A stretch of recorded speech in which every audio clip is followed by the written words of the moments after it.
이를 위하여 야곱 곧 이스라엘을 자기의 특별한 소유로 택하셨음이로다. 내가 알거니와 여호와께서는 위대하시며 우리 주는 모든 신들보다 위대하시도다. 여호와께서 그가 기뻐하시는 모든 일을 천지와 바다와 모든 깊은 데서 다 행하셨도다. 안개를 땅끝에서 일으키시며 비를 위하여 번개를 만드시며 바람을 그 곳간에서 내시는도다. 아멘. 오늘의 이 시편의 말씀은 지으신 분과 지음을 받은 인생에 대해서 이야기를 하고 있습니다. 마틴 부버의 10가지 계단이라는 책에 보면요, 우리 영성을 쌓아가는 10가지 단계를 이제 표현한 거죠. 그게 하나님을 알 때에 나를 발견할 수가 있다. 그가 나를 지으신 분임을 알 때 내가 지음받은 하나님의 존귀한 자라는 걸 안다는 거죠.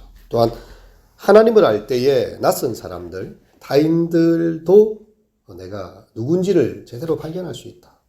그래서 나를 지으신 하나님, 또 우리 모두를 지으신 하나님을 아는 것이 얼마나 중요한가라고 이렇게 이야기를 합니다. 그래서 지으신 하나님을 우리가 그 하나님의 성품을 알게 될 때요, 그분의 형상으로 지음받은 우리의 존재의 위치를 보게 됩니다. 우리가 과연 어디로부터 왔는가라고 질문을 할 때요, 세상은 그 질문에 답을 할 수가 없습니다. 하이데거라는 철학자는 인간은 기투된 존재다. 그냥 던져져 있다는 거죠. 어디로부터, 무엇으로부터 던져졌고, 왜 던져졌는지도 모른 채 눈을 떠보니까, 나는 누구고, 여기는 어딘가라고 질문을 하면서 인생을 살아간다는 거예요. 해석이 안 되는 거죠. 근데 성경은 우리에게 우리가 어디로부터 던져졌는지를 설명을 해주고 있어요. 그분께서 우리를 지으셨고 목적을 가지고 이 세상에 보내셨다.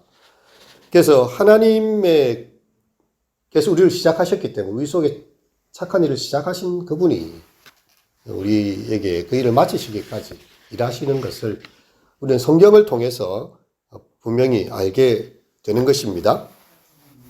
우리가 여기까지 왔습니다. 어느 순간 눈을 떠보니 2022년 5월 10일이 된 거예요. 그리고 우리의 시간과 나이와 이 모든 것이 여기까지 온 것이 그냥 우연히 온 것이 아닙니다. 이리 밀리고 저리 밀려다 보니까 어쩔 수 없이 생긴 상황이 아니라 하나님께서 목적을 가지고 여기를 다 인도하셨다는 것을 알게 되면요, 하나님 목적하신 바 거기까지 가게 될 것이다 는 또 확신까지 생기게 되는 거죠. 이 간격이 있어요. 이미 already 됐는데요, 하나님의 역사는 시작되었고 not yet, 아직 끝나지 않은 이 중간 시기를 우리는 살아가고 있거든요. 그 간격 속에 우리는 긴장감을 가지고 살고 있습니다. 근데 하나님의 그 주권을 보지 못하면 인생들은 얼토당치 않은 엉뚱한 짓을 하게 돼요. 여러분, 이 AI 인공지능을 이야기하고 과학 최첨단을 달리는 시대에 대통령 후보가 이 점괘를 묻기 위해서 미신을 찾아갑니다. 웃기지 않습니까? 아니, 이 과학화된 시대에요, 나라를 이끌게 된 대통령이 의지하는 게 무슨 법사고요, 점치는 사람들입니다. 이거는 우상숭배죠. 하나님을 모르니까 딴 데 가가지고 그 불안함을 해소하고자 하는 엉뚱한 짓을 하는 겁니다. 그래서 오늘의 본문은요, 이거에 대해서 통렬하게 비판을 하고 있는데요, 특별히 15절 이하에 보면 열국의 우상은 은금이요 사람의 손으로 만든 것이라 입이 있어도 말하지 못하며 눈이 있어도 보지 못하며 귀가 있어도 듣지 못하며 그들의 입에는 아무 호흡도 없나니 그것을 만드는 자와 그것을 의지하는 자가 다 그것과 같으리로다. 눈이 있어도 보지 못하고 귀가 있어도 듣지 못하는 우상을 자기가 만들어 놓고 자기가 만든 그 우상한테서 도움을 받으려고 하는 거죠. 우리를 지으신 하나님을 알지 못한 채 자기가 지어놓은 그 우상 앞에 가가지고 절을 하고요, 그것이 인생에 의지하는 것이다. 그것을 만든 사람이나 그것을 의지한 사람이나 다 똑같다. 하나님을 알지 못하는 인생의 어리석음을 자기가 만들고 자기가 실망하고 자기가 깨부수고 이 우상 숭배가 그렇게 이루어진다는 것입니다. 우리 135편의 말씀은 크고 위대하신 하나님을 보여주고 있는 거예요. 5절 말씀을 읽어보겠습니다. 내가 알거니와 여호와께서는 위대하시며 우리 주는 모든 신들보다 위대하시도다. 하나님 외에 다른 신들을 두지 말라 했는데 다른 신들은 신이 아니기 때문입니다. 우리를 만드신 하나님만이 진짜 하나님이시고 우리가 만든 신들은 다 가짜예요. 그래서 내가 만든 신은 반드시 나를 대신하게 되어 있습니다. 그건 자기의 바람이 투영해낸 그런 신이기 때문이죠. 우리가 잘 아는 데이비드 리빙스턴은요, 글래스고 대학에서 의학 학위를 받고 이 런던 선교회 협의회에 가입했다가 남아프리카에 가게 됩니다. 아프리카 선교의 기초를 놓고 또 그곳에서 이렇게 여러 책들, 흥만풍톡이라는 책을 적었죠. 저도 그 책을 직접 본 적이 있는데 이 유럽의 사람들이 아프리카 사람들을 노예로 잡아가는 것에 대해서 굉장히 통렬한 비판을 했더라고요. 하나님의 형상으로 모두가 인류가 지어졌는데 이 백인들이 이 흑인들을 잡아다가 노예를 파는 것을 보면서 그것도 마음이 안타까워했고요. 그들에게 복음을 전하면서 이 아프리카를 탐험했던 그 사람입니다. 근데 그 영혼을 울리고 있었던 핵심 구절은요, 오늘 성경 이 본문이었어요. 시편 135편 5절의 말씀을 읽으면서요, 그는 하나님께서 이 영국이나 스코틀랜드에 제한된 분이 아니라는 걸 알았어요. 온 우주 만물과 세계 각 지역 모든 족속의 하나님. 그래서 모든 신들보다 위대하시다. How great is our God. 예. 얼마나 크고 위대하신 하나님이십니까? 그 하나님에 대한 그것을 이 본문에서 보게 되었습니다. 스코틀랜드에서 가족과 고향을 작별할 때요, 그는 이 말씀을 읽었어요. 내가 알거니와 여호와께서는 위대하시며 우리 주는 모든 신들보다 위대하시니 내가 아프리카에 가서 복음 전한 것이 합당하지 않겠는가. 교회 이력으로 보면 지금은 세계 선교에 대해서 이야기한대. 예수님께서 성천하신 그 시점에 너희는 가서 모든 족속으로 제자를 삼아 아버지와 아들과 성령의 이름으로 제례를 주고 내가 너희에게 분부한 모든 것을 가르쳐 지키게 하라. 올지어다 내가 세상 끝날까지 너희와 항상 함께 있으리라.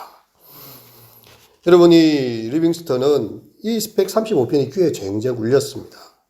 아프리카로 향했고요. 너무나 힘든 악조건 속에서도 무려 30년을 보내게 됩니다. 이 시편의 어떤 점이 이렇게 개척자인 선교사의 마음을 그토록 사로잡았던 것일까요?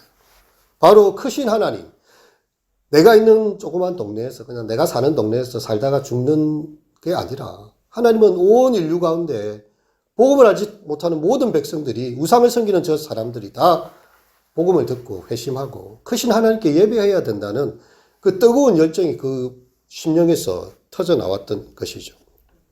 온 땅을 다스리시는 참된 한 분 하나님, 모든 피조물과 열방과 구속주이신 하나님을 찬양하라. 여러분, 우리는 인생을 살아가면서 여러 가지 일을 소유하며 살아갑니다. 대부분 흘러가면 다 쓰레기가 되버려요. 그래서 이사할 때 보면 폐기 처분해야 될 게 너무 많습니다.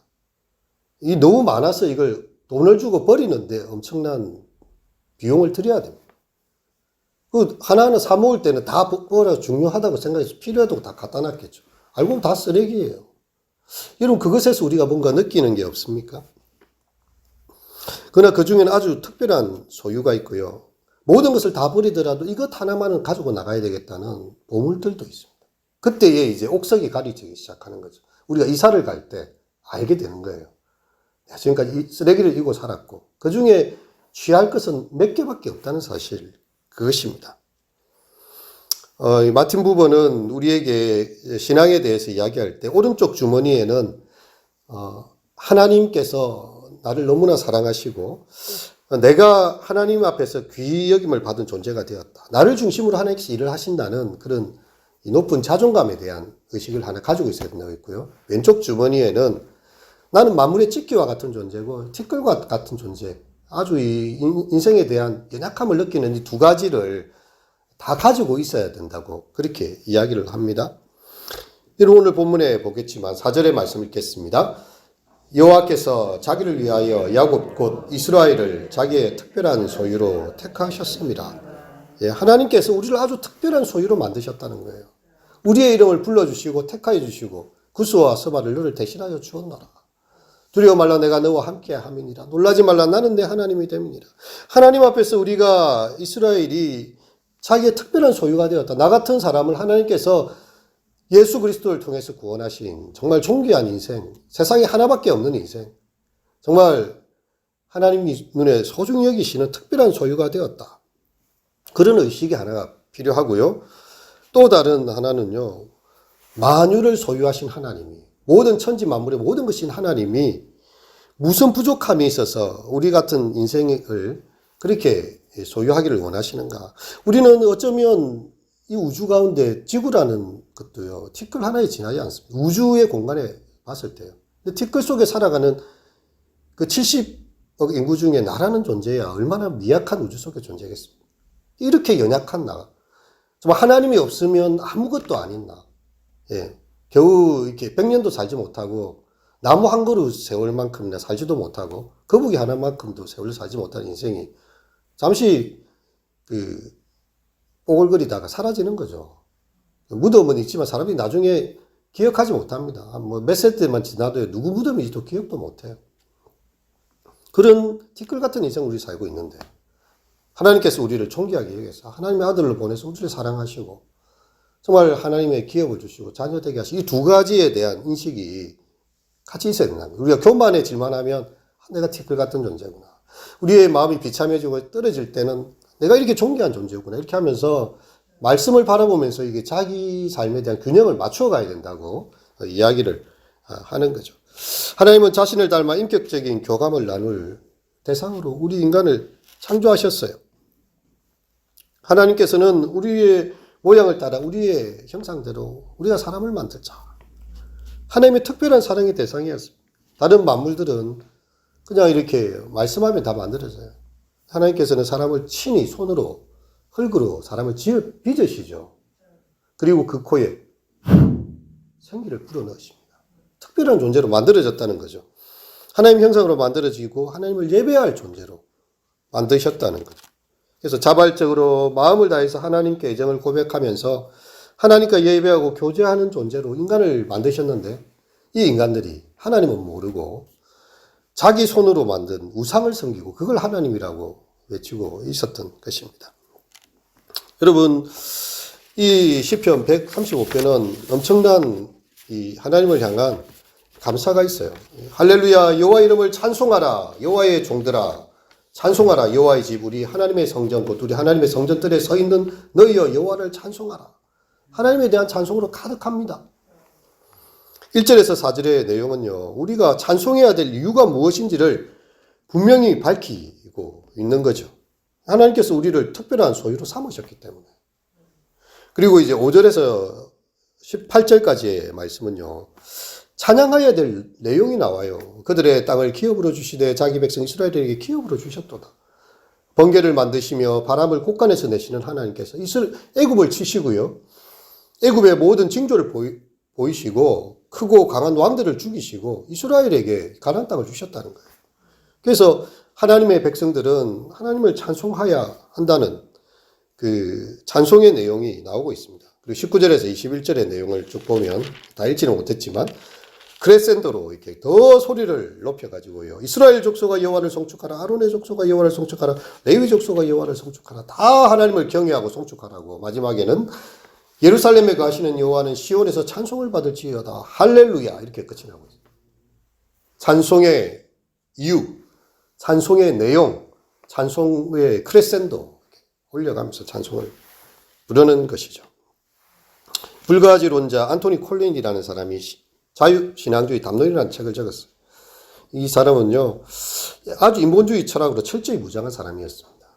그래서 인간에 대한 낙관론을 가지고 있었고요. 신은 인간이 투영한, 자기 투영에 지나지 않는다. 하나님을 굉장히 폄하하는 그런 사상을 쓴 논문을 적었어요. 그래서 무신론자들이 이 책을 읽으면서, 야, 그렇지. 이렇게 굉장히 영향을 끼쳤던 사람입니다. 어느 주일 안토니 콜린스가 교회로 들어가는 가난한 영국 노동자를 만났어요. 저 무지랭이 노동자가 뭘 알겠나. 그래서 질문을 하나 탁 던졌습니다. 당신의 하나님은 크신 하나님이요? 아니면 작은 하나님이요? 하나님 없는데 저 노동자는 뭐 하나님에 대해서 어떻게 생각을 할까? 그냥 이 대학자인 이 사람이 던진 거죠. 근데 그 무지랭이 같은 노동자가 너무나 엄청난 말을 던졌어요. 선생님, 저희 하나님 너무 크셔가지고요. 하늘의 하늘들도 그분을 다 담을 수 없을 만큼 크신 분입니다. 하지만 너무나 작으셔가지고 이 나 같은 비천한 인생의 마음에도 거하신 그런 분이시죠.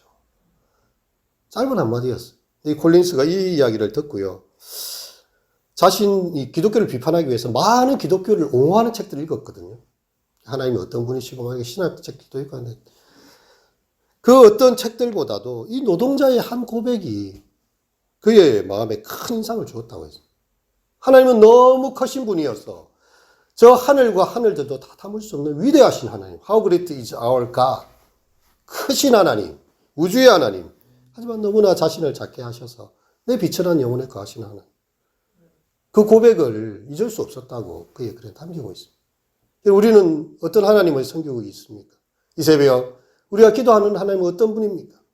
정말 우리가 하나님을 찬양할 이유, 우리의 찬양의 고백, 더 높여 찬양하고 기도하는 정말 우리 온 교회가 이 복음 선교의 일들과 크신 하나님을 증언할 수 있는 그런 귀한 은총이 우리 가운데 있으시기를 축원합니다. 기도드리겠습니다. 내가 알거리와 여호와께서는 위대하시며 우리 주는 모든 신들보다 위대하시도다. 하나님, 안개를 땅끝에서 일으키시며 비를 위하여 꼭 번개를 만드시며 바람을 그 곳간에서 내시는 하나님, 또 자신의 백성에게 땅에 기업을 주시되 자기 백성 이스라엘에게 기업을 주시는 하나님. 주님, 세상 사람들은 자신이 만든 그 입이 있어도 말하지 못하며 눈이 있어도 보지 못하고 귀가 있어도 듣지 못하는 아무 호흡도 없는 그것을 신이라 만들고 그것을 우상 숭배하며 살아가지만, 주님, 우리는 우리를 지으신 하나님, 천지 만물을 지으시고 우주보다 크신 하나님을 믿는 하나님의 백성들입니다.